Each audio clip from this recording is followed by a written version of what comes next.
At 29, I feel like I've completely ruined my life. For 5 years, I was in a relationship with a man who, looking back, was probably the best person I'll ever have. He was gentle, considerate, the kind of person who found joy in the simple things, cooking dinner together, going on walks. With him, I felt safe, like everything in the world was okay. We had started talking about moving in together this year, and I truly believed he was the one I'd marry. But then, I betrayed him in the worst possible way. I got involved with a co-worker, and it went on for almost a year. What hurts most is that I never even really wanted it. I don't know why I did it. I told my boyfriend I needed space, and during that time, I started something with this guy at work.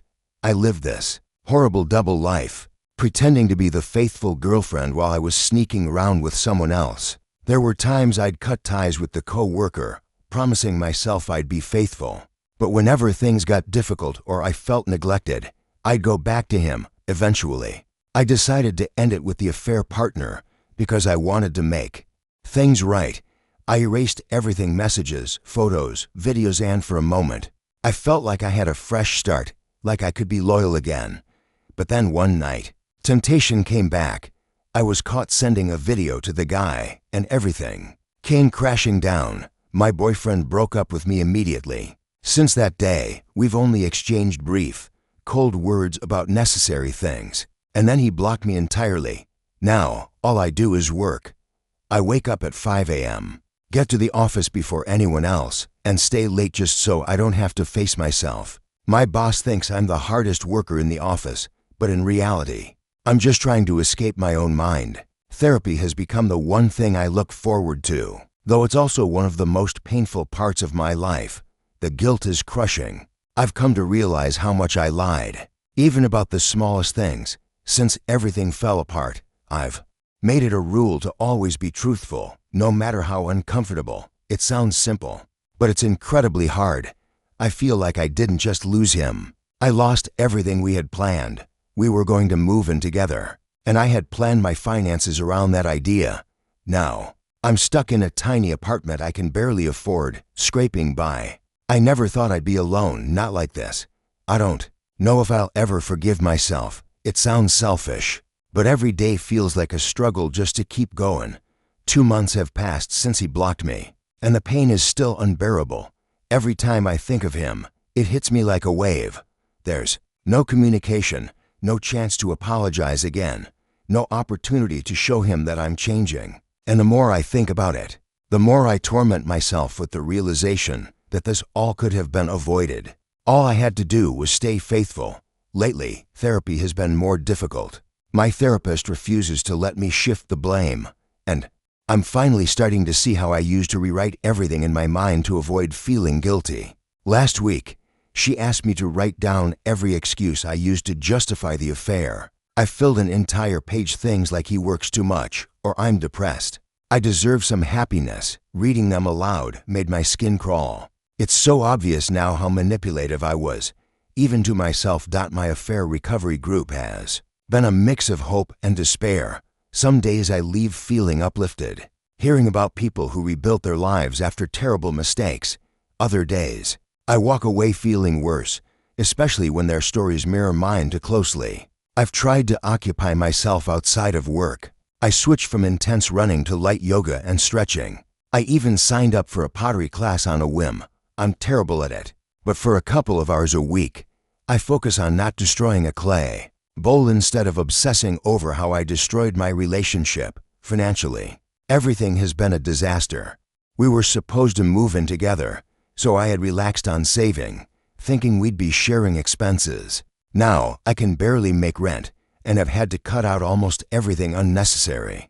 No more takeout, no scrolling online for things I can't buy. It's humbling, honestly, to realize I can't even afford to live alone. The phrase "once a cheater, always a cheater" has haunted me ever since I first read it. I used to want to defend myself, to explain how I was different, how it was a what I mistake, a perfect storm. But now, I understand how empty that reaction really was. It cuts deep because it forces me to face something I didn't want to admit. Cheating wasn't just one bad decision, it was a mindset. A mindset where comfort and feeling desired mattered. more than honesty and staying true. That way of thinking doesn't just disappear because the man I loved is gone. I still notice it in the smallest ways, like when someone at work asks how my weekend was. My instinct is to make it sound better than it was, to fill the silence and make myself more likable. But now there's a new voice inside me that pauses, a voice that knows that kind of smoothing over is what always led to lies. Some days, I manage to stop myself mid-sentence and tell the truth. Other times, the polished version slips out before I realize it. That's what always a cheater really means now. It's the pull to take the easy way out, to avoid uncomfortable moments, and the struggle to choose a different path. I've read enough from others who've been through this to know that some couples rebuild after infidelity. But for me, that door slammed shut the moment he blocked me, and in a strange way, that finality is a mercy. There's no hope left for reconciliation, no illusion that a big apology could undo everything I destroyed. The consequences are clear and permanent. I know I can't stay in this limbo forever. I'm starting to realize that forgiving myself doesn't mean making excuses. It means owning up and truly changing. That's been my main focus. I spent so much time chasing reassurance, terrified of being unwanted. Instead of facing that fear, I tried to fill the emptiness with someone else's attention.